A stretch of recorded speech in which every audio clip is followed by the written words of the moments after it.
guys, don't show how to set up in Obsidian. So open Obsidian and your desktop, and just head over to the settings here on the bottom bar, and just here, for example, go click on core plugins and community plugins here.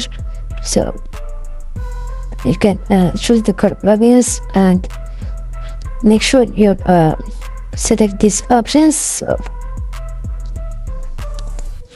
let's get back here to core plugins, click on top on community plugins, and you can click on community plugins and select browse to browse the available plugins here. You can select, for example, Dataview plugin, and just click on install to start this Dataview plugin to Obsidian, and activate this as in your Obsidian notes. Click on enable to enable the plugins. So this plugin lets you treat your Obsidian web as a database. So it provides a JavaScript API and Python-based query language for filtering, sorting, extracting data from multiple pages.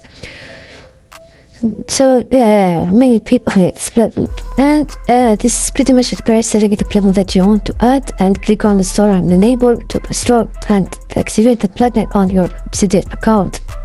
So this is pretty much it, guys. If you found this video helpful, don't forget to subscribe and leave a comment.